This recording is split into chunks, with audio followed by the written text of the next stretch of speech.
الحمد للہ رب العالمین والصلاة والسلام علی خاتم النبیین اما بعد فاعوذ باللہ من الشیطان الرجیم بسم اللہ الرحمن الرحیم الصلاة والسلام علیک یا رسول اللہ وعلی آلک واصحابک یا حبیب اللہ الصلاة والسلام علیک یا نبی اللہ وعلی آلک واصحابک یا نور اللہ۔ اللہ کے سب سے پیارے اور سب سے آخری نبی محمد مدنی رسول عربی صلی اللہ تعالی علیہ وآلہ وسلم نے ارشاد فرمایا،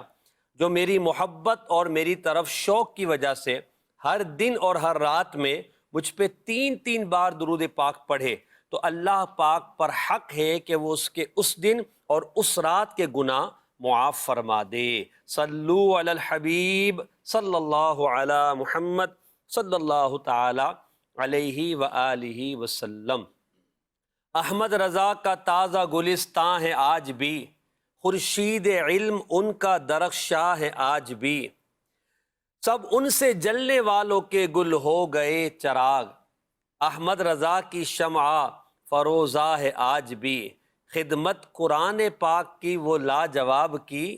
راضی رضا سے صاحب قرآن ہے آج بھی، جو علم کا خزینہ کتابوں میں ہے تیری، ناموس مصطفیٰ کا وہ نگراں ہے آج بھی، مرزا سرے نیاز جھکاتا ہے اس لیے، مرزا سرے نیاز جھکاتا ہے اس لیے، علم و عمل پہ آپ کا احسان ہے آج بھی، علم و عمل پہ آپ کا احسان ہے آج بھی۔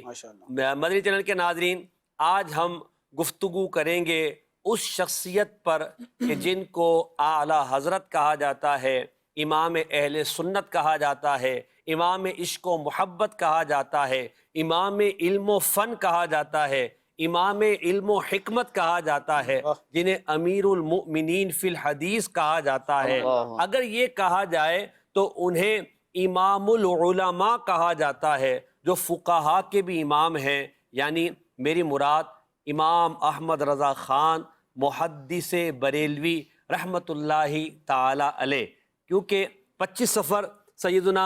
امام احمد رضا خان رحمۃ اللہ تعالی علیہ کا یوم عرس ہے، تو مدنی چینل لایا ہے سلسلہ فیضان اعلیٰ حضرت۔ بات کریں گے میں اعلیٰ حضرت رحمۃ اللہ تعالی علیہ کے علم پر، آپ کی علمی مقام پر، علمی شان پر، کہ اللہ پاک نے آپ کو علم و حکمت میں کیسا مقام و مرتبہ عطا کیا، اس پر انشاءاللہ کچھ گفتگو کریں گے۔ بلکہ یوں کہیں کہ ہم، یعنی میرے ساتھ جو موجود مبلغین ہیں، مولانا راشد علی عطاری مدنی، مولانا نقیب عطاری مدنی، ہم تو اعلیٰ حضرت کی ثنا خوانوں میں اپنا نام لکھوائیں گے، ورنہ حقیقت میں اعلیٰ حضرت کے جو علم و فن کا کمال ہے وہ تو بڑے بڑے علماء نے اپنی کتابوں میں بیان کیا ہے، ہم صرف اس میں سے چند چیزیں بیان کریں گے۔ آپ رہیں ہمارے ساتھ اور امام اہل سنت کے فیضان سے مالا مال رہیں، اس نیت سے آپ اس سلسلے میں شامل رہیں کہ امام اہل سنت کے علم و فن کے کمال کو سن کر مجھے اپنا یہ ذہن بنانا ہے کہ مجھے بھی اپنی ضروریات کا علم حاصل کرنا ہے، کہ حدیث پاک میں ہے طلب العلم فریضۃ علی کل مسلم، علم کا حاصل کرنا ہر مسلمان پر فرض ہے۔ تو جتنا ہماری ضرورت ہے وہ ہم علماء سے رابطہ کر کے پوچھ سکتے ہیں کہ بھئی میری یہ کنڈیشن ہے تو مجھ پر کون کون سا علم حاصل کرنا فرض ہے، اس نیت سے سلسلے میں حاضر رہیں اور امام اہل سنت رحمۃ اللہ تعالیٰ علیہ کے علم و فن کی باتوں کو جاننے کی کوشش کیجیے۔ میں آپ کے سامنے ابتداً کچھ باتیں عرض کروں گا، اس کے بعد انشاءاللہ مبلغین کی طرف بڑھیں گے۔ وہ علماء کرام جنہوں نے باقاعدہ علم حدیث کو سیکھا ہے، احادیث کو سمجھا ہے، یاد کیا ہے، اس پہ مہارت حاصل کی ہے، ان علماء کرام کے مختلف طبقات اور درجے ہیں۔ کسی کو محدث کہا جاتا ہے، کسی کو حافظ الحدیث کہا جاتا ہے، کسی کو حجت کہا جاتا ہے، کسی کو شیخ الحدیث کہا جاتا ہے۔ اسی طرح حدیث پاک کے علماء کرام کا ایک درجہ ہے امیر المؤمنین فی الحدیث، علم حدیث کا وہ عالم جو اپنے زمانے کے تمام علماء کرام میں سب سے زیادہ حدیث پاک کا ماہر ہو، اسے امیر المؤمنین فی الحدیث کہا جاتا ہے۔ اب یہ جو بات میں آپ کے سامنے کر رہا ہوں، یہ کیوں کر رہا ہوں؟ جو واقعہ اب آپ کو سناؤں گا اس سے آپ سمجھ جائیں گے۔ سید اعلیٰ حضرت امام اہل سنت کے دور مبارکہ کے ایک بہت بڑے محدث ہیں علامہ وسیع احمد صورتی رحمۃ اللہ تعالیٰ علیہ، جو کہ اعلیٰ حضرت رحمۃ اللہ علیہ کے دوست بھی تھے۔ انہوں نے 40 سال حدیث پاک کی خدمت کی اور حدیث پاک کی سب سے معتبر کتاب بخاری شریف ان کو زبانی یاد تھی۔ محدث سرتی رحمۃ اللہ علیہ کے ایک شاگرد ہیں سید محمد اشرفی میاں جیلانی رحمۃ اللہ علیہ، کچھوچا شریف والے ہند کے، جنہیں محدث اعظم ہند بھی کہا جاتا ہے۔ ایک بار محدث اعظم ہند سید محمد اشرفی میاں رحمۃ اللہ علیہ اپنے استاد محترم محدث سرتی رحمۃ اللہ علیہ کی خدمت میں حاضر تھے۔ انہوں نے سوال پوچھا، عالی جا، آپ اعلیٰ حضرت امام احمد رضا خان کا ذکر بہت کثرت سے کرتے ہیں، اس کی کیا وجہ ہے؟ شاگرد کا یہ سوال سن کر جواب دینا چاہیے تھا، مگر کیا ہوا، محدث سرتی رحمۃ اللہ علیہ کی آنکھوں میں آنسو آ گئے اور جوش عقیدت میں آپ نے تڑپ کر فرمایا، میں اور میرا خاندان الحمدللہ پہلے ہی سے مسلمان ہیں، مگر جب سے اعلیٰ حضرت امام احمد رضا خان سے ملنے لگا ہوں مجھے ایمان کی حلاوت مل گئی ہے۔ بس جن کے صدقے سے ایمان کی حلاوت نصیب ہوئی ان کی یاد سے اپنے دل کو تسکین دیتا رہتا ہوں۔ محدث اعظم ہند سید محمد اشرفی میاں رحمۃ اللہ علیہ فرماتے ہیں، استاد محترم محدث وسیع احمد سرتی رحمۃ اللہ علیہ کا یہ ایمان افروز جواب سن کر اب میں نے عرض کیا، حضور یہ بتائیے کیا اعلیٰ حضرت علم حدیث میں آپ کے برابر ہیں؟ محدث سرتی رحمۃ اللہ علیہ بڑے عالم تھے حدیث کے، بخاری آپ کو پوری یاد تھی۔ محدث سرتی رحمۃ اللہ تعالیٰ علیہ نے برجستہ یعنی فوراً فرمایا، ہرگز نہیں۔ پھر فرمایا، شہزادے آپ کچھ سمجھے یہ ہرگز کے نہیں کا معنی کیا ہے، کیا مطلب ہے؟ سنیے، اعلیٰ حضرت تو امیر المؤمنین فی الحدیث ہیں، اگر میں سالہ سال اعلیٰ حضرت رحمۃ اللہ علیہ سے علم حدیث سیکھتا رہوں، ان کی شاگردی اختیار کروں، تب بھی میں ان کے قدموں کے برابر نہیں پہنچ سکتا۔ یہ ہے سیدی اعلیٰ حضرت رحمۃ اللہ تعالیٰ علیہ کا علمی مقام کہ ایک محدث جنہیں محدث سرتی کہا جاتا ہے، صحیح بخاری جنہیں زبانی یاد، اور دوسرے محدث اعظم ہند جو سید محمد اشرفی میاں رحمۃ اللہ تعالیٰ علیہ، ان دونوں حدیث کا علم رکھنے والے ماہرین کی آپس میں گفتگو ہو رہی ہے، اور استاد محدث احمد سرتی رحمۃ اللہ تعالیٰ علیہ، وسیع احمد سرتی رحمۃ اللہ علیہ فرما رہے ہیں کہ امام اہل سنت اعلیٰ حضرت رحمۃ اللہ تعالیٰ علیہ علم حدیث میں ایسے ماہر ہیں کہ آپ امیر المؤمنین فی الحدیث کے مرتبے پر فائز ہیں۔ ابھی میں نے آپ کو امیر المؤمنین فی الحدیث کا مطلب سمجھایا تھا کہ وہ شخصیت جو اپنے زمانے میں علم حدیث میں سب سے زیادہ کمال رکھتی ہو، تو اب آپ سمجھ سکتے ہیں کہ یہ کمال کتنا ہوگا۔ انشاءاللہ میں اعلیٰ حضرت رحمۃ اللہ تعالیٰ علیہ کے ہم علم حدیث کے کمال کو بھی لیں گے، علم تفسیر میں آپ کا کمال کیا تھا، آپ کا فقہی مقام کیا تھا، آپ رحمۃ اللہ تعالیٰ علیہ نے جو کتاب لکھی فتاوی رضویہ، یعنی فتاوی آپ نے جو لکھے وہ جمع کیے گئے، اور فتاوی رضویہ کی صورت میں ہمارے سامنے اللہ کی رحمت سے یہ کتاب موجود ہے۔ تو اس کتاب کی شان کیا ہے؟ اعلیٰ حضرت رحمۃ اللہ تعالیٰ علیہ کا ترجمہ ہے کنز الایمان، علمی شاہکار، اس کی شان کیا ہے، اور اس کے علاوہ اور بہت کچھ ہم جانیں گے، اور آپ اور ہم سیدی اعلیٰ حضرت رحمۃ اللہ علیہ کی محبت کو دل میں مزید بڑھاتے ہوئے اس سلسلے میں انشاءاللہ شامل رہیں گے، اور اعلیٰ حضرت رحمۃ اللہ تعالیٰ علیہ کی علمی خدمات کو سمجھ کر ہمیں دین کی خدمت کا جذبہ اپنے اندر پیدا کرنا ہے۔ دعوت اسلامی الحمدللہ سیدی اعلیٰ حضرت رحمۃ اللہ علیہ کے فیضان کو عام کر رہی ہے، اور ہمیں اعلیٰ حضرت کے علم و عمل کا فیضان دے رہی ہے۔ ہمیں یہ سمجھا رہی ہے 25ویں کو اعلیٰ حضرت کا عرس منانے کے ساتھ ساتھ ہمیں علم و عمل کا پیکر بھی بننا ہے۔ اللہ فیضان اعلیٰ حضرت سے ہمیں مالا مال فرمائے، اور سیدی اعلیٰ حضرت رحمۃ اللہ تعالیٰ علیہ کی سیرت کو سمجھنے کی توفیق عطا فرمائے۔ پہلے میں نقیب بھائی کی طرف بڑھتا ہوں، مولانا نقیب مدنی صاحب۔ حضور، اعلیٰ حضرت رحمۃ اللہ علیہ کی دینی خدمات تو اتنی ہیں کہ ان کو کیا بیان کریں، اور علم آپ رحمۃ اللہ علیہ کا کمال کا ہے۔ ایک میں نے جھلک علم حدیث کے تعلق سے عرض کی ہے، آپ اعلیٰ حضرت رحمۃ اللہ تعالیٰ علیہ کے علم پر یا آپ کی کتابوں پر کس جہت سے بات کریں گے، تو آپ آغاز سخن فرمائیں۔ بسم اللہ الرحمن الرحیم۔ سیدی اعلیٰ حضرت عظیم البرکت محافظ ایمان کے آپ نے چند گوشوں کو ذکر فرمایا ہے، اس میں محدث کچھوچوی علیہ رحمہ کا بھی ذکر ہوا۔ انہوں نے فرمایا تھا کہ اعلیٰ حضرت وہ ہستی ہیں جب لوگ جزیات کی تلاش میں فتویٰ لکھتے ہوئے کتابوں کے حوالے کی تلاش میں تھک جاتے تھے تو اعلیٰ حضرت کے پاس آتے تھے، اور اعلیٰ حضرت ان کی رہنمائی فرماتے تھے۔ وہ کہتے تھے کہ خدا داد صلاحیت کی بنیاد پہ اعلیٰ حضرت کو 1400 سال کی کتابیں یاد تھیں۔ اللہ اکبر، اللہ محدث کچھوچوی کا یہ ہے۔ تو اعلیٰ حضرت عظیم البرکت کے کس کمال کو ذکر کیا جائے، اگر میں کہوں کہ بطل جلیل، مجتہد فی المسائل، فقیہ بے مماثل، فقید المثال فقی، عالم اسلام کے مایا ناز مفکر اور ایشیا کے عظیم محقق کی فقہی اور علمی خدمات کو سننے سے پہلے یہ جان لینا ضروری ہے کہ ایک فقیہ کے لیے تمام علوم عقلیہ و نقلیہ میں مہارت تامہ رکھنا ضروری ہے، اور یہ وصف میرے امام سیدی اعلیٰ حضرت میں بدرجہ اتم موجود تھا۔ آپ کے فتاوی اور مصنفات کو پڑھ کے، دیکھ کے، سمجھ کے ببانگ دوہل یہی کہنا پڑتا ہے کہ قواعد شرعیہ مستنبط کرنے کی وجہ سے آپ میں ائمہ اربعہ کی جھلک نظر آتی ہے، اور غیر منصوص مسائل کو قواعد امام سے استخراج کرنے کی وجہ سے آپ امام خصاف و امام طحاوی کی طرح فقہا کے تیسرے طبقہ ثالثہ مجتہد فی المسائل میں قدم راسخ رکھتے ہیں۔ روایات کی تفصیل ہو، تخریج ہو، ترجیح ہو، اس اعتبار سے دیکھیں تو طبقہ رابعہ اور طبقہ خامسہ، اصحاب ترجیح اور اصحاب تخریج کی جو فقہا ہیں ان کے صف اول میں نظر آتے ہیں۔ وہ امور جو متقدمین سے مخفی رہ گئے، آپ نے انتہائی لطافت کے ساتھ انہیں واضح کر کے دلائل و براہین سے مزین کیا، اقوال علماء میں موجود اضطراب کو اس شان سے دور کرتے ہیں کہ لگتا ہے کہ یہاں تو اضطراب تھا ہی نہیں۔ یہ دیکھ کے اغیار یہ کہنے پہ مجبور ہو گئے کہ علامہ شامی حضرت کے شاگرد نظر آتے ہیں، اور محبین نے کہا اگر امام اعظم سراج الامہ کاشف الغمہ نعمان بن ثابت رضی اللہ تعالی عنہ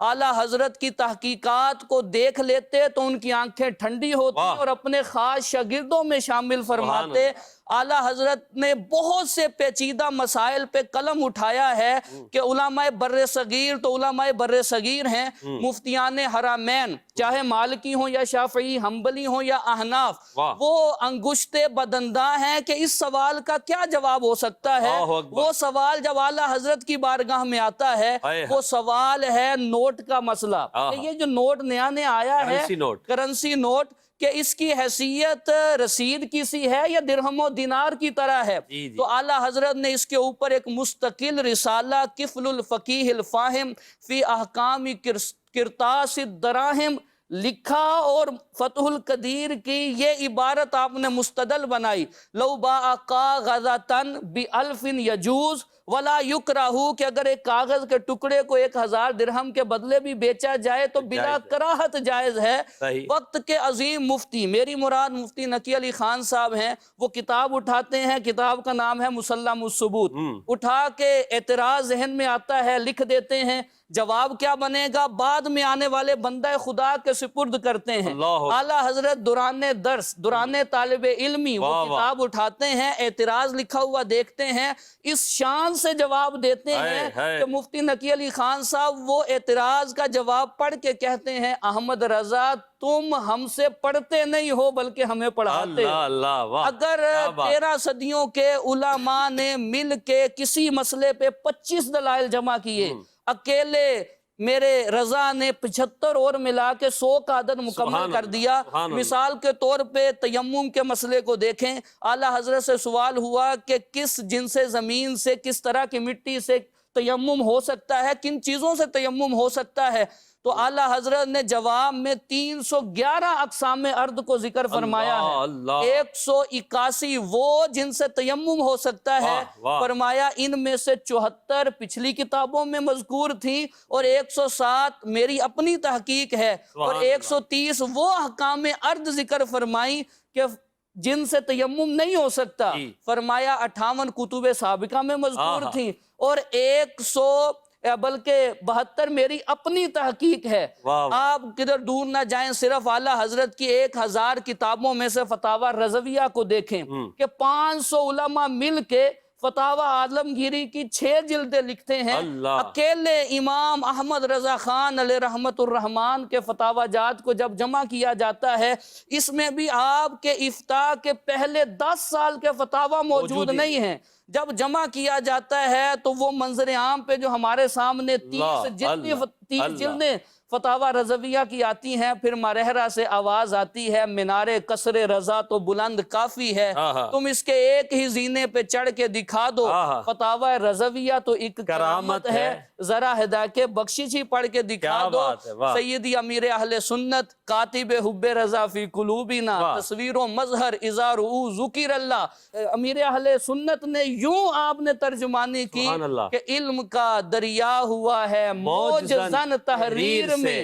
جب قلم تو نے اٹھایا اے امام احمد رضا۔ واہ واہ کیا بات ہے۔ اگرچہ کچھ گفتگو علمی ہے اور وہ یعنی بعض الفاظ ہوں گے جو شاید عوام کو سمجھ میں نہیں آئے، مگر میں یہاں یہ کہوں کہ جو رقیب بھائی نے گفتگو کیا، راشد بھائی جو گفتگو کریں گے انشاءاللہ اس سے اعلیٰ حضرت کی محبت آپ کے دل کے اندر ضرور بیٹھی ہوگی۔ یہاں جو بات کی فتاوی رضویہ کے بھی میں راشد بھائی کی طرف بڑھتا ہوں، فتاوی رضویہ کے کمال اور شان علمی پر آپ بات کریں گے، مگر ایک میں آپ کو واقعہ سنا کر آگے بڑھتا ہوں۔ کہا کہ اعلیٰ حضرت رحمۃ اللہ تعالیٰ علیہ کو 14 صدیوں کی کتابیں حفظ تھیں۔ جناب سید ایوب علی صاحب رضوی رحمۃ اللہ علیہ کا بیان ہے کہ بعد نماز جمعہ اعلیٰ حضرت رحمۃ اللہ علیہ پھاٹک میں تشریف فرما ہے، حاضرین کا اجتماع ہے، لوگ سوال پوچھتے جاتے ہیں، آپ رحمۃ اللہ علیہ جواب دیے جاتے ہیں۔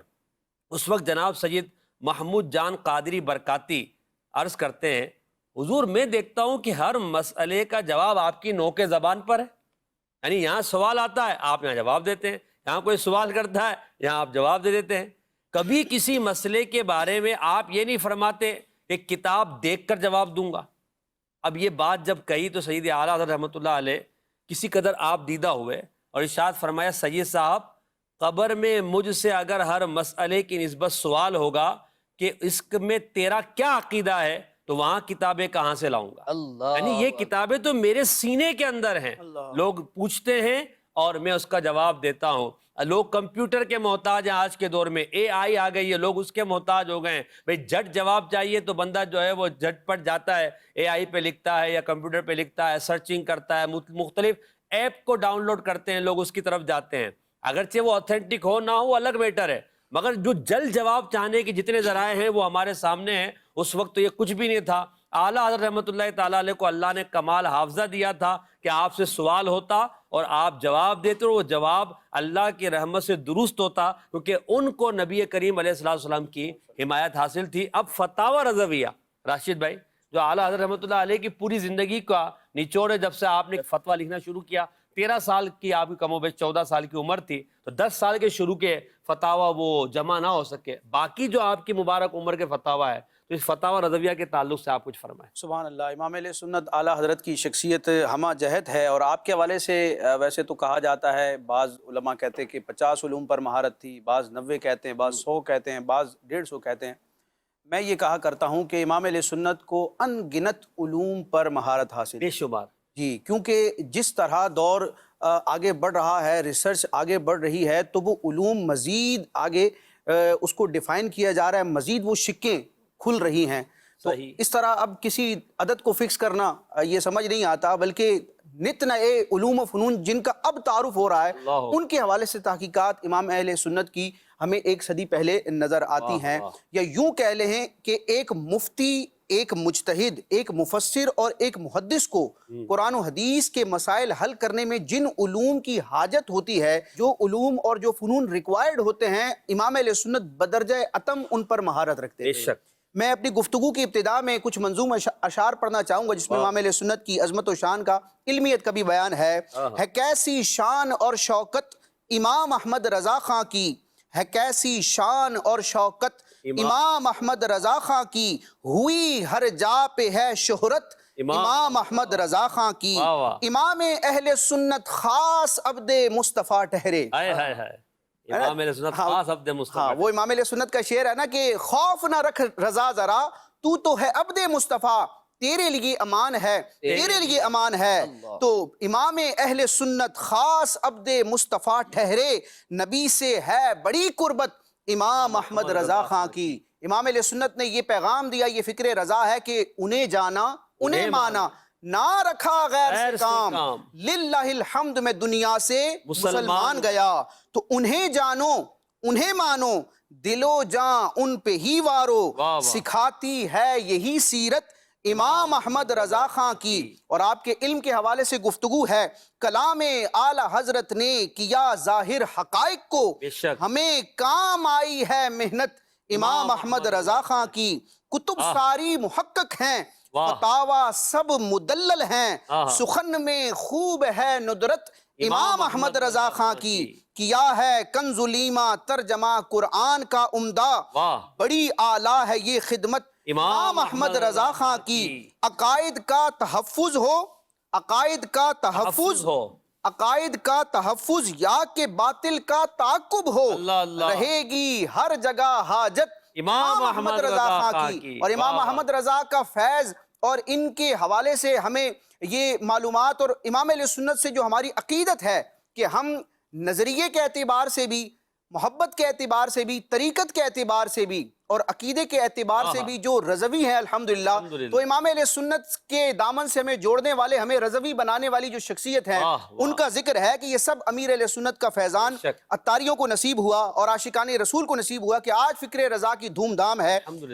فکر رضا کے جو شاہین ہیں ان میں سر فہرست امیر اہل سنت ہے۔ تو ملا ہے جب سے دامن حضرت عطار کا برہان، ملا ہے جب سے دامن حضرت عطار کا برہان، ہوئی حاصل تجھے برکت امام احمد رضا خان کی۔ امام اہل سنت برے صغیر کے وہ عالم ہیں اور وہ اسکالر ہیں اور وہ مصنف ہیں کہ جنہوں نے 1000 سے زائد کتابیں تصنیف فرمائی ہیں جو مختلف علوم و فنون سے تعلق رکھتی ہیں، علوم عقلیہ ہوں، علوم نقلیہ ہوں، یعنی دنیاوی علوم ہوں یا دینی علوم ہوں، مختلف علوم پر امام اہل سنت نے تحقیقات فرمائی ہیں۔ لیکن آپ کی تمام تر کتابوں میں جس کتاب کو مرکزی حیثیت حاصل ہے، جس کی وجہ سے آپ پوری دنیا میں پہچانے جاتے ہیں اور آپ کا ایک علمی تشخص اور وقار ہے، اور جس کتاب کے مضامین کو پڑھ کر لوگ کہتے ہیں کہ اعلیٰ حضرت اپنے وقت کے امام اعظم ابو حنیفہ ہیں، اس کتاب کا نام ہے العطایہ النبویہ فی الفتاوی الرضویہ۔ یہ عربی میں نام اس کا تجویز امام اہل سنت نے فرمایا، اس کو اردو میں فتاوی رضویہ یا رضویہ بھی کہا جاتا ہے۔ برے صغیر میں جتنے بھی فتاوی لکھے گئے، بالخصوص اردو فتاوی کی ہم بات کرتے ہیں، تو سب سے ضخیم فتاوی یہ امام اہل سنت کا ہے۔ جیسے کہ شروع میں بیان کیا گیا کہ کئی سالوں کے فتاوی تو دستیاب نہ ہو سکے، اور بعد میں بھی کئی ایسے فتاوی تھے جو مطلب وہ حالات زمانہ کی وجہ سے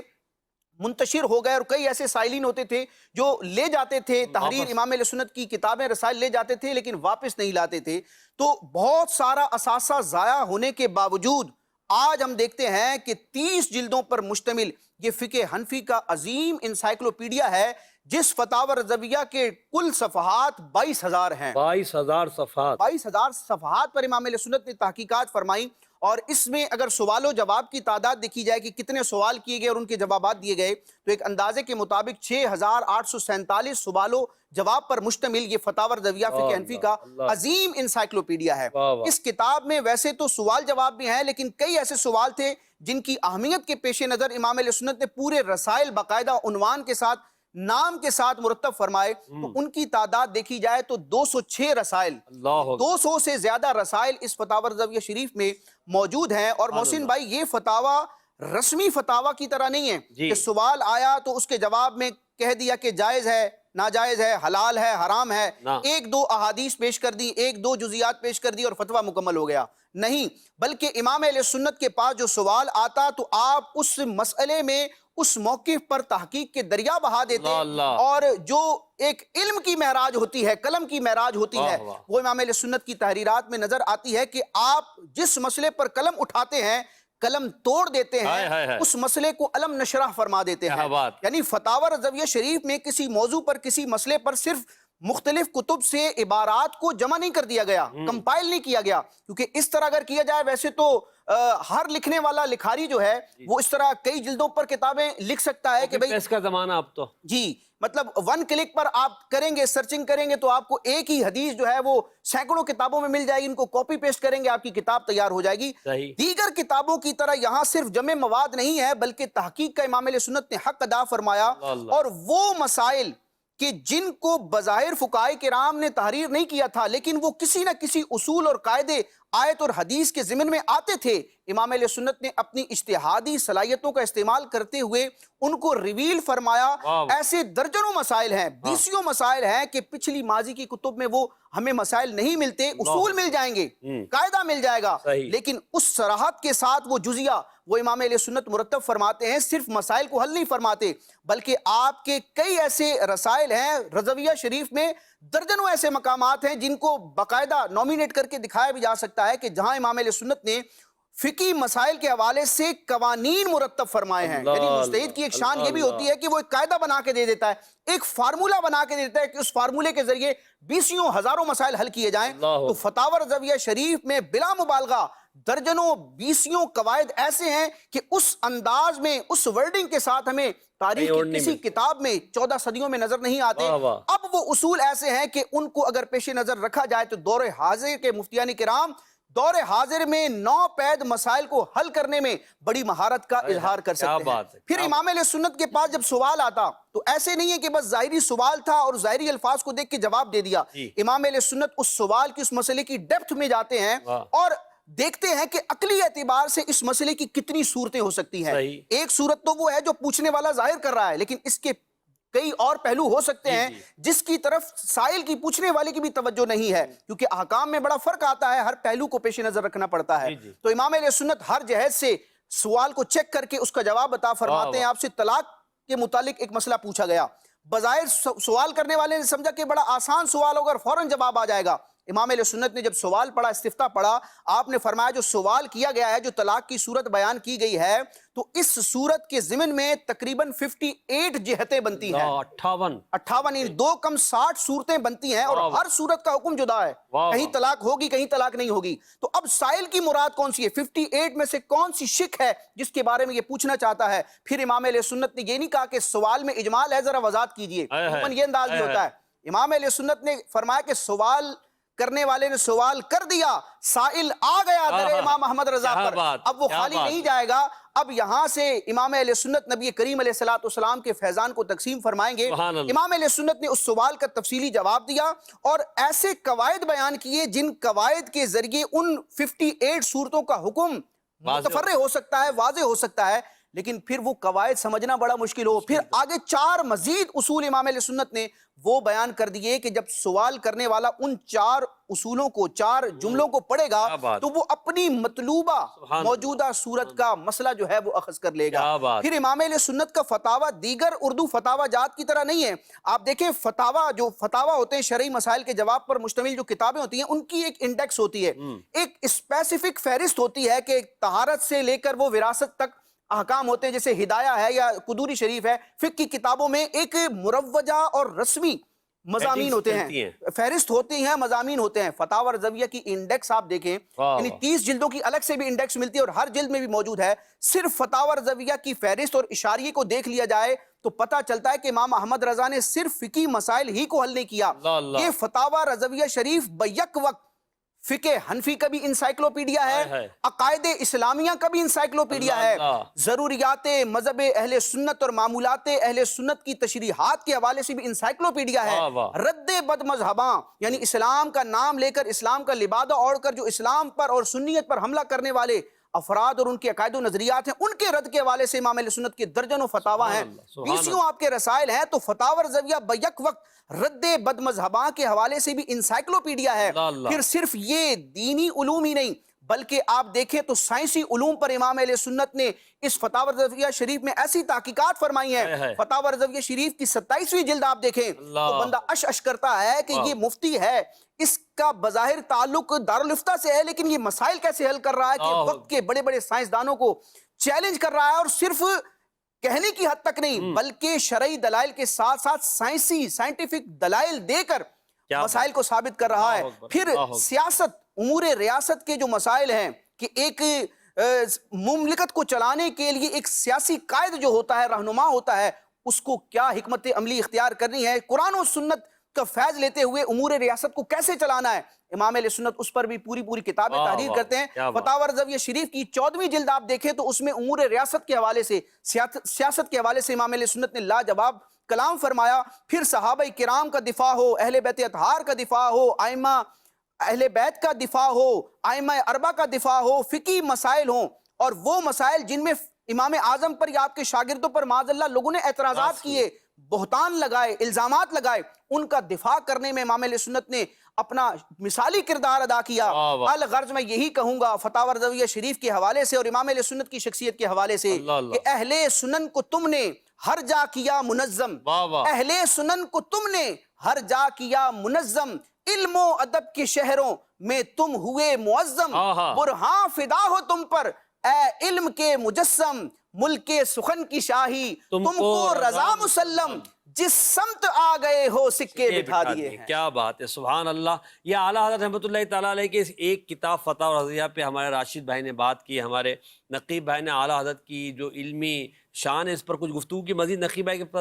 طرف بڑھوں گا۔ ایک بات جواب دینے کی بات کی اعلیٰ حضرت کے، راشد بھائی نے بھی بات کی، ہمارے نقیب بھائی نے بھی بات کی، جواب دینے کے تعلق سے اعلیٰ حضرت کے میں نے ایک واقعہ بھی آپ کو سنایا۔ ایک اور واقعہ آپ سنیں کہ اعلیٰ حضرت جواب کتنا برجستہ حاضر جوابی کے ساتھ دیا کرتے، تو کیسا ہوتا تھا کہ بندہ جو ہے وہ سننے والا حیران و ششدر رہ جاتا کہ یہ ہوا کیا ہے۔ چنانچہ سید اعلیٰ حضرت رحمۃ اللہ تعالیٰ علیہ سے کسی نے کہا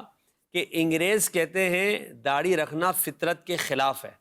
کیونکہ بچہ بغیر داڑھی کے پیدا ہوتا ہے، اس لیے داڑھی منڈوا دینی چاہیے۔ یہ انگریزوں نے ایک استدلال پیش کیا، کسی نے اعلیٰ حضرت کی بارگاہ میں انگریزوں کا ایک قول پیش کیا کہ بچہ بغیر داڑھی کے پیدا ہوتا تو فطرت یہ کہ داڑھی نہ رکھی جائے۔ اب امام اہل سنت، امام عشق و محبت اعلیٰ حضرت رحمۃ اللہ تعالیٰ علیہ کا جواب سنیے۔ آپ رحمۃ اللہ علیہ نے برجستہ فوراً جواب فرمایا، پھر تو دانت بھی توڑوا دینے چاہیے، کیونکہ بچہ بغیر دانتوں کے پیدا ہوتا ہے۔ سمجھ میں آ گئی؟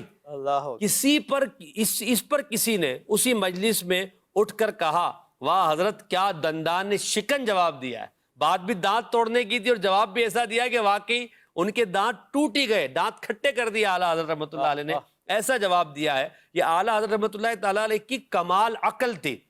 اور جو اچھا عالم ہوتا ہے جسے اللہ تعالیٰ فقاہت عطا فرماتا ہے اس میں عقل کامل ہوتی ہے، اور اعلیٰ حضرت کی عقل کا تو کیا کہنا، فتح و رضویہ پڑھ لیجیے آپ کو پتہ چل جائے گا اعلیٰ حضرت کو اللہ پاک نے کیسی کمال کی عقل اور کیسی فہم عطا فرمائی تھی۔ اللہ ان کا صدقہ ہمیں بھی نصیب فرمائے۔ نقیب بھائی اعلیٰ حضرت رحمۃ اللہ علیہ کے علم و شان پر بات ہو رہی، فتح و رضویہ پہ بھی گفتگو ہوئی ہے۔ کچھ اعلیٰ حضرت رحمۃ اللہ علیہ کے علم حدیث پہ شروع میں نے آپ کو ایک واقعہ بیان کیا، آپ علم حدیث کے تعلق سے اعلیٰ حضرت کے کیا کہتے ہیں؟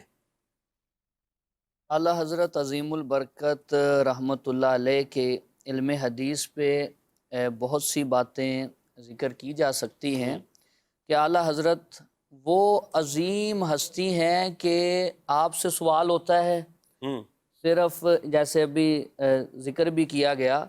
تو سیدی اعلیٰ حضرت اس کو چند ایک احادیث سے جواب نہیں دیتے، صحیح، بلکہ امام اہل سنت جیسے آپ سے سوال ہوا کہ نبی پاک صلی اللہ علیہ وسلم کو دافع البلاء والوباء کہہ سکتے ہیں، اچھا سوال کرنے والے بھی بہت بڑے عالم، اللہ اکبر، کہ نبی پاک بلاؤں کو وباؤں کو دور کرنے والے ہیں، کیا یہ حضور کو کہہ سکتے ہیں؟ تو نبی پاک صلی اللہ علیہ وسلم کی یہ عظیم خصوصیت اور شان، اس پہ اعلیٰ حضرت نے 60 آیتیں اور 300 احادیث کو ذکر فرمایا۔ ایک مسئلے پر 60 آیتیں 300 احادیث، ایک مسئلے پہ ذکر فرمایا ہے۔ اور اعلیٰ حضرت کے بارے میں یہ بھی ہے کہ اعلیٰ حضرت کو کنز العمال شریف حدیث کی کتاب ہے، 45,000 اس میں حدیثیں ہیں۔ اللہ، یہ حدیث کی کتاب اعلیٰ حضرت کو زبانی یاد تھی، واہ واہ واہ واہ، کیا کنز العمال۔ اور بلکہ اتنا ہی نہیں کہ جہاں اگر کسی جگہ ان سے مسٹیک ہوئی ہے علامہ ہندی سے تو آپ نے وہاں تنبیہ بھی فرمائی ہے، یہاں یوں ہونا چاہیے۔ تو اس طرح آپ کا حافظہ ہے، اور آپ کے شاگرد مولانا ظفر الدین بہاری رحمۃ اللہ علیہ، انہوں نے فقہ حنفی کے مسائل کی تائید میں حدیثیں لکھی، کتاب لکھی جو ظفر البہاری کے نام سے مشہور ہے، صحیح البہاری، صحیح البہاری، جامع الرضوی المعروف صحیح البہاری کے نام سے معروف ہے۔ تو آپ نے صرف ایک جلد، پہلی جلد میں 10,000 حدیثیں لکھی ہیں، اللہ، اور یہ لکھ کے آپ نے کہا کہ یہ ہمارے شیخ کے علم کے بہتے ہوئے دریا میں سے ایک چھوٹی سی نہر ہے۔ واہ واہ، یہ جو کیا میں بات نے ہے، لکھی ہے، تو اللہ، اعلیٰ حضرت کا علم کا کمال کیسا؟ کیا آپ بات سے سوال ہوا کہ حضرت آپ نے حدیث میں کتنی کتابیں پڑھی ہیں یا پڑھائی ہیں، کتنی کتابیں حدیث کی آپ کے درس میں رہی ہیں؟ اللہ تو اللہ، اعلیٰ حضرت عظیم البرکت نے 31 کتابیں گنتی کروائیں، نام لیے، اور فرمایا میرے درس میں 50 سے زیادہ حدیث کی کتابیں رہی۔ اللہ اللہ، یہ آپ کو حدیث کے ساتھ محبت، حدیث دانی اور اعلیٰ حضرت کا حدیث پہ اس طرح کیا کا بات، عمل۔ کیا بات، سبحان اللہ۔ یہ جو آپ نے جیسے ایک واقعہ، ایک مسئلے کا بتایا، 300 احادیث، اس طرح اور بھی کئی آپ رحمۃ اللہ تعالیٰ کے رسالوں کو پڑھتے ہیں تو سجدہ تعظیمی کا مسئلہ ہے، تو اعلیٰ حضرت رحمۃ اللہ تعالیٰ نے اس کے جواب میں بطور دلیل 40 حدیث ذکر فرمائے۔ اسی طرح نبی کریم صلی اللہ تعالیٰ علیہ وآلہ وسلم کہ تمام نبیوں سے افضل و اعلیٰ ہونے کے بارے میں سوال ہوا تو سیدی اعلیٰ حضرت نے اس کی دلائل میں 100 احادیث کو ذکر فرمایا۔ فرشتوں کی پیدائش کیسے ہوتی ہے، اس موضوع پر سیدی اعلیٰ حضرت کلام فرماتے ہیں تو 24 احادیث ذکر فرماتے ہیں۔ اسی طرح نبی پاک کی شفاعت کے بارے میں سوال ہوتا ہے تو 40 احادیث ذکر فرماتے ہیں۔ داڑھی کی ضرورت و اہمیت اور اس کے واجب ہونے کے بارے میں اعلیٰ حضرت 56 احادیث کو ذکر کرتے ہیں۔ والدین کے حقوق کے متعلق 91 یعنی 91 احادیث کو ذکر فرماتے ہیں، اور اسی طرح بے شمار آپ کے فتاویٰ ہیں جن کو جب ہم پڑھتے ہیں تو ہمیں سامنے آتا ہے کہ اعلیٰ حضرت رحمۃ اللہ علیہ ایک مسئلے کو بیان کر رہے ہیں، مگر مسئلہ بیان کرتے ہوئے دلائل کے طور پہ جو حدیثیں بیان کر رہے ہیں، وہ حدیثیں جب جمع کی جاتی ہیں اور ان احادیث کو جب الگ سے کتاب اس کی بنائی جاتی ہے، وہ جامع الاحادیث بن جاتی ہے، بلکہ وہ مارکیٹ میں ملتی بھی ہے۔ یعنی اعلیٰ حضرت کی کتابوں میں جو احادیث ہیں جن سے اعلیٰ حضرت نے استدلال کیا ہے، فقہ حنفی بلا وجہ کا لوگ بعض اعتراض کرتے ہیں، تو اگر کسی کو فقہ حنفی کے تعلق سے کوئی ذہن میں وسوسہ پیدا کیا جاتا ہو تو وہ سیدی اعلیٰ حضرت رحمۃ اللہ علیہ کے یہ چند میں نے آپ کو بیان کیے ہیں، ان کو پڑھ لے تو پتہ چل جائے گا فقہ حنفی تو ہے ہی احادیث کا فیضان، قرآن و سنت کا فیضان ہے۔ صرف یہ کہہ دینا کہ امام اعظم ابو حنیفہ رحمۃ اللہ علیہ کے قیاسات یا اجتہادات کا جو ہے وہ نتیجہ فقہ حنفی ہے، قیاس کیا کیسے، اجتہاد کیا کس چیز سے، دلائل کے طور پہ بطور اعلیٰ حضرت رحمۃ اللہ تعالیٰ علیہ بیان کرتے ہیں کہ جب امام اہل سنت کا یہ حال ہے تو آپ ذرا دیکھیں کہ اعلیٰ حضرت رحمۃ اللہ تعالیٰ علیہ جن کی پیروی کرتے ہیں، جن کے مقلد ہیں، امام اعظم کے امیر المومنین فی الحدیث ہونے کے کیا بات کلام ہوگا۔ تو یہ حدیث پر کچھ بات ہم کر رہے ہیں، آپ بھی کچھ شاید اسی میں اپنا نام لکھوانا چاہ رہے ہیں۔ جی بالکل، جیسے اعلیٰ حضرت کو امام اہل سنت کہتے ہیں، ویسے ہی آپ کو فاضل بریلی بھی کہا جاتا ہے کہ بریلی کے فاضل ہیں، اور امام المحدثین ہیں، امیر المومنین فی الحدیث ہیں اپنے وقت کے۔ احادیث کی جو بات کی گئی امام اہل سنت کے قلم سے روانی کے ساتھ احادیث جو ہے وہ تحریر میں آیا کرتی تھی۔ میں محسن بھائی ایک بڑے خوبصورت رسالے، بلکہ وہ 2 جلدوں پر کتاب ہے امام اہل سنت کی عربی زبان میں، اس میں آپ نے حدیث کے تعلق سے کیسا کمال کا کام فرمایا ہے اور کلام فرمایا، اس پر میں گفتگو کرنا چاہوں گا۔ علم غیب مصطفیٰ پر امام علیہ سنت نے سفر حرمین کے دوران بیماری کی حالت میں بغیر کتابوں کے پردیش میں 8 گھنٹے میں عربی زبان میں فصیح و بلیغ انداز کے ساتھ علوم غیب مصطفیٰ پر جو کتاب تحریر فرمائی، الدولۃ المکیہ بالمادۃ الغیبیہ، اب یہ ایک جلد میں موجود ہے، دستیاب بھی، اس کا اردو ترجمہ بھی ملتا ہے۔ امام علیہ سنت جب سفر حرمین سے واپس بریلی تشریف لائے تو اس کتاب پر عربی میں مزید حواشی آپ نے تحریر فرمائے، یعنی جو چیزیں بیان کی گئی تھی، دلائل تھے، ان کو مزید ایلوبریٹ کرنے کے لیے، ان کو مزید واضح کرنے کے لیے، ان کی تشریحات کرنے کے لیے آپ نے حاشیہ لکھا۔ حاشیہ اتنا طویل ہو گیا کہ اصل کتاب سے بڑھ گیا۔ الدولۃ المکیہ اصل کتاب تو ایک جلد میں تھی عربی زبان کی، اس کا جو حاشیہ تھا، اس کی جو شرح تھی، وہ 2 جلدوں میں آگئی انباء الحی کے نام سے، اور اس میں اللہ تبارک و تعالیٰ کے علم اور نبی کریم علیہ السلام کے علوم کی شان کا وہ بیان ہے دلائل کے ذریعے کہ جس کا جواب نہیں ملتا۔ اس کتاب انباء الحی کے اختتام پر ایک چیز ہے، کمال ہے، اگر ناظرین اس کتاب کا اردو ترجمہ بھی پڑھیں، علماء علیہ سنت نے اس کا ترجمہ کیا، اور اس کتاب کے اختتام پر دیکھیں گے تو یہ میری بات آسانی سے سمجھ جائیں گے۔ دیکھیں جو اشعار لکھے جاتے ہیں اردو میں، عربی میں، کسی بھی زبان میں، تو اس کے خاص وزن ہوتے ہیں، افعیل ہوتے ہیں، ان اوزان کا جو مجموعہ ہوتا ہے اس کو بحر کہتے ہیں، یعنی ایک خاص گویا کہ سانچہ ہوتا ہے، اس میں وہ کلام لکھا جاتا ہے، نہ حرف ایک آگے ہوگا نہ پیچھے ہوگا، تبھی وہ طرز پر بیٹھے گا۔ تو اب عربی اور اردو کی مختلف بحریں ہوتی ہیں. امام اہل سنت کا کمال دیکھیں, اللہ تبارک و تعالیٰ نے اپنے محبوب علیہ السلام کو شاعر نہیں بنایا, یعنی بتکلف تصنع کرتے ہوئے, سوچ بچار کرتے ہوئے, لفظوں کے پیچ و خم میں الجھ کر اور بتکلف اشعار مرتب کرنا جو عموماً شعراء کا انداز ہوتا ہے, اللہ تبارک و تعالیٰ نے اپنے محبوب کو اس سے محفوظ رکھا. لیکن ایسی فصاحت اور بلاغت عطا فرمائی کہ نبی کریم علیہ السلام جب کلام فرماتے تھے تو شعراء جو بحروں میں کلام کرتے تھے, یعنی اپنے ارادے سے ان وزنوں پر اپنے کلام کو ڈھالتے تھے. نبی کریم علیہ السلام بغیر کسی تکلف کے جب برجستگی کے ساتھ کلام فرماتے تھے وہ ان بحروں پر پورا اترتا. تو اب علم حدیث پر اور علم عروض پر یعنی کہ شاعری کے فن پر امام اہل سنت کا کمال دیکھیں. انباء الحی کے اختتام پر امام اہل سنت نے مخصوص عربی بحروں کے اوزان تحریر فرمائے, ان کے نام تحریر فرمائے اور فرمایا کہ ان اوزان پر میں نبی کریم علیہ السلام کے ارشادات شمار کرواتا ہوں. 1 2 3 4 نہیں, پوری 100 احادیث امام اہل سنت نے انباء الحی کے اختتام پر وہ ذکر کی جو مخصوص بحروں میں آتی ہیں. یعنی جو فن سے تعلق رکھتے ہیں وہ سمجھتے ہیں کہ حدیث کے ذخائر میں سے ایسی روایات, ایسے کلمات تلاش کرنا جو کسی خاص وزن پر ہوں, موزون ہوں,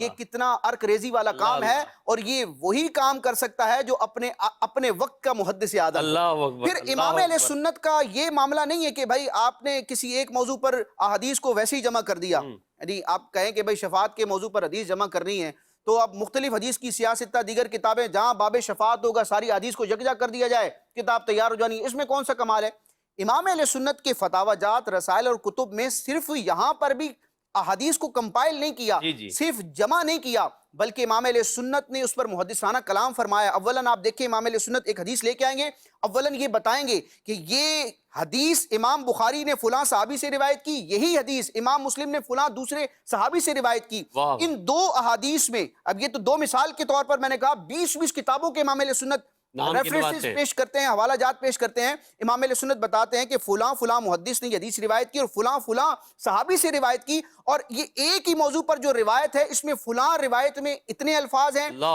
وہاں کچھ تفصیل ہے, یہاں اجمال ہے, یہاں لفظ کا تغیر ہے. پھر حدیث کو ذکر کرنے کے بعد اس کی سند پر کلام فرماتے ہیں, اس کے راویوں پر کلام کرتے ہیں کہ یہ سند جو ہے وہ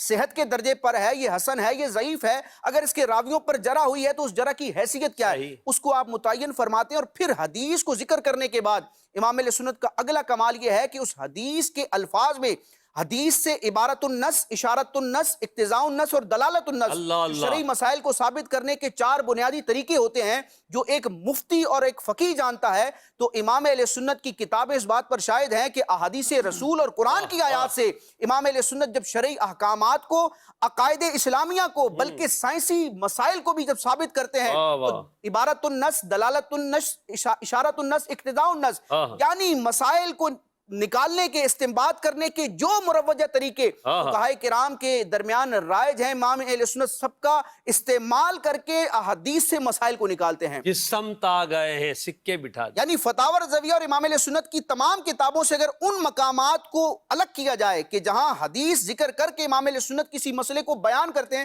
ثابت کرتے ہیں, تو پوری ایک کتاب, بلکہ کئی جلدوں پر یہ کتابیں مرتب ہو جاتی ہیں. تو بات وہی ہے کہ ملک سخن کی شاہی تم کو رضا مسلم, جس سمت آ گئے ہو سکے بٹھا دیے ہیں. پھر امام اہل سنت کا آپ دیکھیں, آپ کو امام اہل سنت کہا جاتا ہے اور برے صغیر میں اہل سنت کی آپ پہچان ہیں اور آپ حق کا معیار ہیں. اس کی وجہ یہ ہے کہ علم کلام, علم عقیدہ کے حوالے سے امام اہل سنت نے وہ گراں قدر کام کیا ہے کہ 100 سال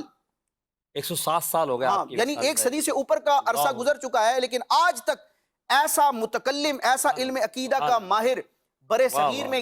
لوگوں نے نہ دیکھا. امام اہل سنت نے عقیدے کے حوالے سے جو خدمات پیش فرمائی ہیں, امام اعظم ابو حنیفہ سے لے کے اعلی حضرت امام اہل سنت تک 14 صدیوں کا جو عقیدے کا تسلسل تھا وہ امام اہل سنت کی کتابوں میں نظر آتا ہے. اور بالخصوص رب تبارک و تعالیٰ کی شان الوہیت اور نبی کریم علیہ السلام کی شان رسالت اور عصمت پر جو کام امام علیہ سنت کا ہے وہ لاجواب ہے. ویسے تو نبی کریم علیہ السلام کی عظمت و شان کے حوالے سے اعلیٰ حضرت کی جو تجریدی کام ہے, آپ کی کتابوں کا جو تعارف ہے وہ پیش کیا جاتا ہے, لیکن آج میں ایک نقطے کو واضح کرنا چاہوں گا. خیر میں نے کیا واضح کرنا ہے, جو کتابوں میں علماء نے لکھا ہے اس کو میں بیان کرتا ہوں کہ بالخصوص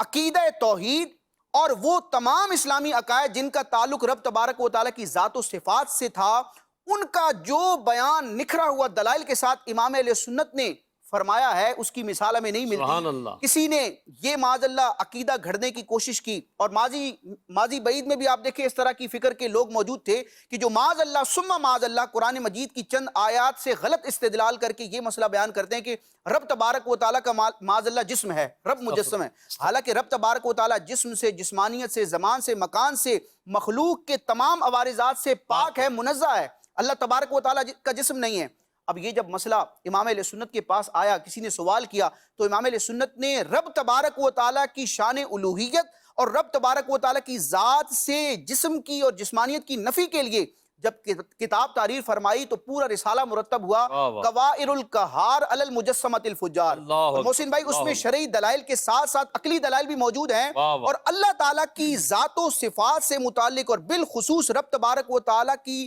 ذات سے جسم اور جسمانیت کی نفی پر جب امام اہل سنت نے دلائل دینا شروع کیے تھے تو 1 2 3 4 10 12 15 نہیں بلکہ 250 دلائل کے ذریعے امام اہل سنت نے اس مسئلے کو واضح فرمایا کہ مسلمانوں کا جو سچا خدا ہے وہ جسم و جسمانیت سے پاک ہے۔ معاذ اللہ رب تبارک و تعالیٰ کی قدرت کا غلط مفہوم بیان کرتے ہوئے جب یہ عقیدہ گھڑا گیا کہ رب تبارک و تعالیٰ تو معاذ اللہ جھوٹ بولنے پر بھی قادر ہے، کہ بندہ بول سکتا ہے اور رب نہ بولے، تو یہ کیسے ہو سکتا ہے؟ حالانکہ رب تبارک و تعالیٰ ہر عیب سے پاک ہے۔ رب تبارک و تعالیٰ ان اللہ علی کل شیء قدیر، یہاں قدرت سے مراد کیا ہے؟ یہاں قدرت سے مراد یہ ہے کہ اللہ تبارک و تعالیٰ ہر چاہنے پر قادر ہے، ہر چاہنے پر قادر ہے، اور جو محال ہوتا ہے وہ تحت قدرت نہیں آتا۔ یہ ایک چونکہ شرعی مسئلہ ہے تو اس لیے میں یہ اس طرح کے کلمات استعمال کر رہا ہوں۔ بہرحال رب تبارک و تعالیٰ کی ذات کے حوالے سے جب جھوٹ کا قول کیا گیا کہ معاذ اللہ رب جھوٹ بول سکتا ہے، تو امام علیہ سنت نے سبحان السبوح کے نام سے پوری کتاب تحریر فرمائی اور اس مسئلے کو علم نشرح کر دیا کہ مسلمانوں کا جو سچا خدا ہے وہ جھوٹ بولنے سے پاک ہے۔ پھر اسی طرح آپ کے اور بھی کئی رسائل ہیں، اگر دیکھا جائے تو الغرض امام اہل سنت نے عقیدہ توحید کا جو تحفظ فرمایا وہ اپنی مثال آپ ہے۔ امام اہل سنت کی ایک عقیدے پر کتاب ہے اعتقاد الاحباب فی الجمیل والمصطفیٰ والآل والاصحاب، سب سارے عقیدے آ گئے۔ سبحان اللہ، یعنی اگر اس کی مزید تشریح نہ کی جائے، نام اتنا پیارا ہے، اتنی مقدس ہستیوں کے نام ہیں، اعتقاد الاحباب فی الجمیل والمصطفیٰ والآل والاصحاب۔ 10 عقائد آپ نے اسلامی بیان فرمایا۔ جو پہلا عقیدہ ہے ذات و صفات باری تعالیٰ سے متعلق ہے، محسن بھائی وہ چند سطروں کا اقتباس ہے، لیکن میں کہتا ہوں کہ علم عقیدہ اور علم کلام کی کتابوں میں جو ہمارے متکلمین علماء نے درجنوں سینکڑوں صفحات اللہ تعالیٰ کی ذات و صفات سے متعلق عقیدے کے بیان میں تحریر کیے، ان تمام کا خلاصہ، سمری اور نچوڑ اگر دیکھنا ہے تو امام اہل سنت کے ایک اقتباس میں ہے، یعنی عقیدہ توحید پر اردو زبان میں ایسی تحریر دیکھنے میں نہیں آئی۔ ماشاءاللہ، کیا بات ہے! عقیدہ توحید ہو یا عقیدہ رسالت، علم اعلیٰ حضرت رحمۃ اللہ تعالیٰ علیہ کا کمال کا ہے۔ علم کا دریا ہوا ہے موجزن تحریر سے، جب قلم تو نے اٹھایا اے امام احمد رضا۔ نقیب بھائی، علم کی بات ہو رہی ہے، میں چاہوں گا خلاصتاً کوئی گفتگو آپ آخر میں کریں۔ بسم اللہ الرحمن الرحیم۔ سیدی اعلیٰ حضرت کی قرآن پاک سے محبت اور خدمت قرآن کے تعلق سے میں بات عرض کروں تو اعلیٰ حضرت کا جو ترجمہ قرآن ہے کنز الایمان، یہ ایک وقت میں ترجمہ بھی ہے اور تفسیر کی حیثیت بھی رکھتا ہے۔ یہ وہ باکمال ترجمہ قرآن ہے کہ جس کی خوبصورتی کے اوپر 100 سے زیادہ کتابیں لکھی جا چکی ہیں، اور اس ترجمے کے اوپر لوگوں نے پی ایچ ڈی بھی کی ہے۔ کیا بات! سیدی اعلیٰ حضرت جب ترجمہ فرماتے ہیں تو جو الفاظ استعمال فرماتے ہیں، جہاں جہاں اللہ کی شان کے جو الفاظ انتہائی جو نکھرے ہوئے الفاظ ہیں وہ لے کے آتے ہیں نبی پاک صلی اللہ علیہ وسلم کی شان کے تعلق سے، اسی طرح دیگر انبیاء کی شان کے تعلق سے سیدی اعلیٰ حضرت کے جو الفاظ استعمال ہوتے ہیں، پھر جو بھی کتاب لکھی جاتی ہے پہلے پڑھا جاتا ہے، سمجھا جاتا ہے، محنت کی جاتی ہے، پھر لکھی جاتی ہے۔ اور یہ ترجمہ قرآن صرف لفظوں کا معنی بیان کرنے کا نام نہیں ہے، بلکہ قرآن کے ترجمے کا مطلب ہے کہ ترجمانی کی جائے، اور یہ قرآن کا ترجمہ بعد میں آنے والی کئی صدیوں کے لیے کافی ہے۔ ہر لحاظ سے اعلیٰ حضرت نے کلام فرمایا۔ میں ایک مثال اس پہ ذکر کروں، قرآن کے شروع میں ہی آیت مقدسہ آتی ہے، اللہ نے فرمایا ان الذین کفروا سواء علیہم اانذرتہم ام لم تنذرہم لا یؤمنون۔ اب اس کا ترجمہ کسی نے یوں کیا کہ بے شک وہ لوگ جنہوں نے کفر کیا، انہیں آپ ڈرائیں یا نہ ڈرائیں وہ ایمان نہیں لائیں گے۔ اگر یہی ترجمہ دیکھا جائے تو پھر تبلیغ دین کا مقصد کیا ہے؟ صحیح۔ نبیوں کے آنے کا مقصد کیا ہے؟ پھر جو کافر ہیں انہیں آپ کچھ بھی کہیں گے تو اللہ کی طرف بلائیں گے، وہ نہیں آئیں گے، ایمان نہیں لائیں گے۔ اگر یہ ترجمہ کیا جائے تو اس سے تو بہت بڑا اعتراض ہوتا ہے، کیونکہ بہت سے صحابہ ایسے ہیں جو کفر میں تھے اور پھر ایمان لے کے آئے اور نبی پاک صلی اللہ علیہ وسلم کے صحابی بنے اور جنتی ہونے کا شرف پایا ہے۔ اعلیٰ حضرت عظیم البرکت نے اس پہ جتنے ہونے والے اعتراضات تھے، جو لفظ اعلیٰ حضرت نے استعمال فرمایا، یہ 34 تفسیروں کا خلاصہ ہے۔ اعلیٰ حضرت عظیم البرکت نے فرمایا ان الذین کفروا سواء علیہم انذرتہم ام لم تنذرہم لا یؤمنون۔ یہاں یہ نہیں کہا وہ لوگ جنہوں نے کفر کیا انہیں ڈرائیں یا نہ ڈرائیں برابر ہے، بلکہ اعلیٰ حضرت نے فرمایا وہ لوگ جن کی قسمت میں کفر تھا۔ یہاں سارے کافر مراد نہیں ہیں، بلکہ جن کی قسمت میں کفر تھا، ابو جہل، ابو لہب وغیرہ، وہ لوگ جن کی قسمت میں کفر تھا، انہیں آپ ایمان کی دعوت دیں یا نہ دیں، یہ ایمان نہیں لے۔ کیا بات ہے، کیا بات ہے! یہ ہے اعلیٰ حضرت رحمۃ اللہ علیہ کا کمال۔ اچھا، کنز الایمان شریف کے اس طرح کے محاسین پر، خوبصورتیوں پر بڑے کلام ہوئے ہیں، کتابیں لکھی گئی ہیں۔ کنز الایمان پڑھیں، بلکہ میں آپ کو دعوت دوں گا اعلیٰ حضرت رحمۃ اللہ تعالیٰ علیہ کے عرس کے موقع پر تفسیر صراط الجنان، کنز الایمان ترجمہ بھی اس کے اندر موجود ہے، کنز العرفان بھی اس کا آپ نے مطالعہ کرنا ہے۔ آڈیو سننا چاہیں تو دعوت اسلامی کی ویب سائٹ سے آپ اسے آڈیو بھی تفسیر کو سن سکتے ہیں تاکہ آپ کو علم حاصل ہو۔ میں آخر میں ناظرین کو یہ دعوت دینا چاہوں گا کہ آج اعلیٰ حضرت کے علمی مقام پر ہم نے بات کی، ہمیں اپنے علم کے بارے میں بھی غور کرنا چاہیے کہ دین کے تعلق سے ہمیں کتنا علم ہمارے پاس ہے، یا علم کی کتنی ہمیں جستجو ہے۔ اگر ایسا ہے کہ ہم علم سے دور ہیں، تہی دامہ ہیں، تو آئیے آگے بڑھیں، فیضان اعلیٰ حضرت سے مالا مال ہوں۔ دعوت اسلامی آپ کو گھر بیٹھے علم سکھا رہی ہے، مدنی چینل کے ذریعے، ڈیجیٹل ٹولز کے ذریعے، ویب سائٹس کے ذریعے، سوشل میڈیا پلیٹ فارمز کے ذریعے۔ دعوت اسلامی کے دینی ماحول سے وابستہ ہو جائیں، فزیکل اجتماعات میں آئیں اور قرآن پاک کا ترجمہ کنز الایمان پڑھیں، تفسیر پڑھیں، علم دین حاصل کرنے کے لیے جستجو کریں اور آگے بڑھیں۔ جمود اپنے اندر سے ٹھہراؤ کو ختم کریں، علم کے شاہراہ پر گامزن ہو جائیں اور فیضان اعلیٰ حضرت کو اپنے دامن میں سمیٹیں، اپنے بچوں کو، اپنے گھر والوں کو بھی علم دین کی طرف راغب کریں۔ فیضان اعلیٰ حضرت کو حاصل کیجئے اور اعلیٰ حضرت رحمۃ اللہ علیہ کی کتابوں کا مطالعہ کیجئے۔ فیضان اعلیٰ حضرت جاری رہے گا۔ صلو علی الحبیب صلی اللہ علی محمد صلی اللہ علیہ وآلہ وسلم۔